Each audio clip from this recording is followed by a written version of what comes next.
Okay, everyone, I've decided to make this video on more of a reminder, I suppose, about how to do source questions. I know it's something which some people do struggle with a little tiny bit. We haven't done a source question for a while, and obviously, me being nasty, I've made you do one over the Easter holidays.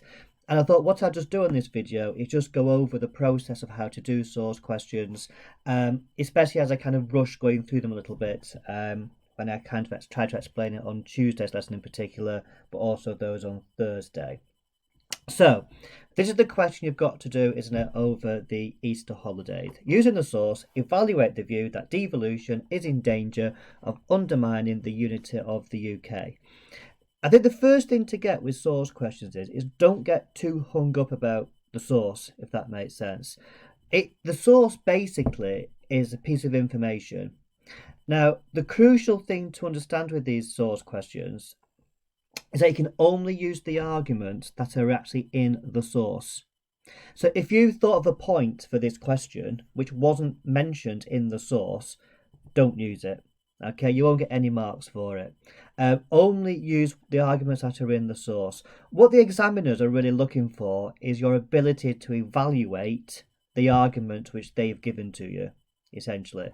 And if you think about it that way, in some ways the source questions are a little bit more straightforward than normal questions because the exam board have done the thinking for you because they've actually put the arguments which you're going to use in the source.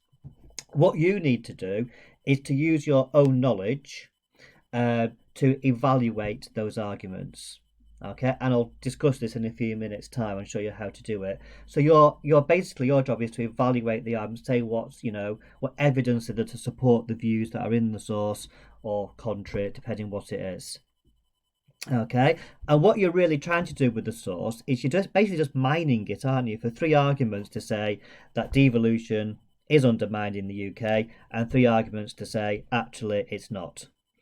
Now, don't do too much on this, but there's only a limited number of points they can put for this question, isn't there? Like most politics questions, there's kind of, if you like, some set arguments for and some set arguments against. And so it shouldn't be a great surprise what arguments are actually in the source. I mean, just thinking on the top of your head, it's worth sometimes thinking that, what am I likely to see in this source?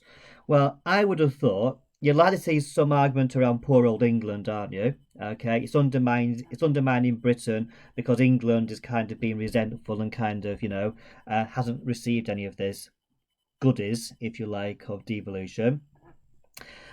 I'd be surprised if there's not something about nationalism in here, about Scottish nationalists breaking up the UK and, all that kind of stuff.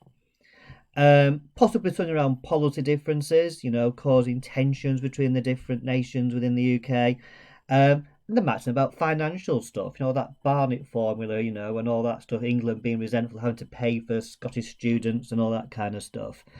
I'm not saying these are in the source, but, if you're in the exam and you look at what the question is, okay, your first thought process is, I wonder what I'm likely to see in this source. And, you'll probably see something along those lines. So let's have a look to see what arguments are actually in the source itself. So here's the source. I've typed it out. Okay, in the exam, I would have two colours with you. Okay, it doesn't matter what colours they are. You get highlighters if you like. Right, let's choose a colour. Right, we'll do this. We've got to see what's underneath as well. I would, in the exam, highlight the arguments on both sides of whatever the question is. So this particular question is, we're looking for arguments in favour, first of all, to say that Britain is in danger of being undermined by devolution. So let's read through the source and see whether we can find any arguments in here that say that Britain is in danger. I'd be thinking into your head, those arguments we've already thought about, which are likely to be in here. So, England, Northern Ireland, Scotland and Wales are stronger united than apart. Okay, we don't need that. Yet today the union is threatened by continuing demands for independence. So there's an argument, continuing demands for independence. In other words, nationalism is going to break up the UK potentially. Okay, and also the tensions and inequalities created as politics, I think I should say politics, I think I typed it wrong, policies diverge between the devolved bodies. So, that's got a bit wrong. Okay, so here's another argument, isn't it? Argument one, we've got the nationalism argument here, demands for independence, that's going to break up the UK, and tensions and inequalities caused by policy differences. That's things like, tuition fees in Scotland, which poor old England having to pay for, that type of stuff. Power has been devolved in an uneven way. Okay. That's potentially an argument against. I'm going to do a dotted one. Okay, that's potentially, isn't it, an argument against devolution. But whether it's saying it's undermining Britain is a slightly more nuanced thing, possibly. Okay, then it describes about some differences here. The cumulative impact of devolution on the unity of the UK has not been properly considered. In other words, devolution is going to threaten Britain because it hasn't been properly thought through. Okay. The benefits of unity and the union have been taken for granted. Okay, so that's all kind of the same point, isn't it, I suppose? I'll put union's been taken for granted. I think it fits in with this one here. A coherent vision for the shape and structure of the UK is required, without which there cannot be constitutional stability. So here we can see argument 1 at the top here. Okay, demands for independence. That's really undermining the UK, isn't it? Number 2, there's tensions and inequalities caused as policies diverge. So there's tensions between the different nations due to different ideas and policies. Okay, which can threaten the UK because, why do they have that and we don't, and all that kind of stuff. This third one here, devolution on the unity of the UK has not been properly considered and the union's been taken for granted. So that's a third argument, isn't it? Okay, we just assume Britain's going to carry on as it is, and because devolution's been poorly thought out, it's going to lead to this great big problem. And then a potential point, it's not the strongest one, I don't think, is that it's been devolved in an uneven way. You could make that into an argument to say that it's going to undermine Britain, because I suppose it might add to some of these other tensions. So there's kind of 3.5 points there, isn't there? 3.5 arguments. Let's see if there's any arguments on the other side. You'll always find that there should be. So this third paragraph one assumes is going to have the other side. Let's choose a different colour. Let's choose blue. So, on the other hand, devolution has been achieved without undermining our unity state and without the need for federalism or codification. So, devolution has been done and it hasn't undermined. But there's no real argument there. They just said it hasn't undermined our current system.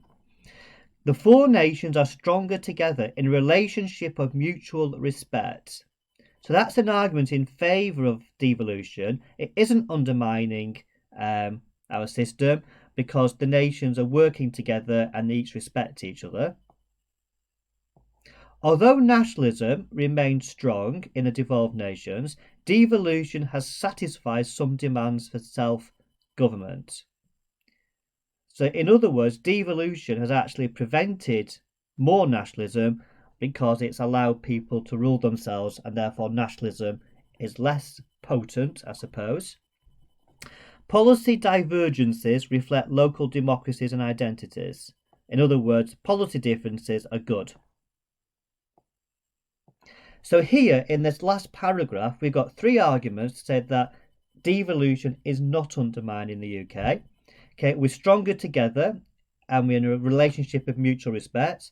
Devolution has satisfied some demands for self-government, i.e. nationalism is not quite so important, and policy differences reflect local democracies and identities. So policy differences are good. So we've got here 3.5 arguments at least to say that devolution is undermining the UK, and we've got 3 clear arguments here to say that devolution is not undermining the UK. Notice most of these arguments are the same or very similar to the ones we thought of before. Okay, we don't really have much on poor old England, so we'll scribble that one out. Okay, there's not much about financial tensions, but these 2, which we thought of on our little lonesome without the source, are definitely in this source, aren't they?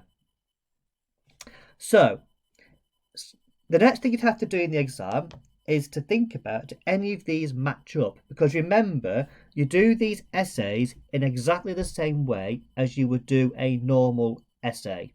So in a normal essay, you'd have your introduction, so you'd probably say what is meant by devolution, and then you'd say, overall, it is clear that devolution does undermine the UK, or that devolution does not undermine the UK. And then in a normal essay, you would probably say something like, the main argument to suggest that devolution undermines the UK is that it has stoked up nationalism.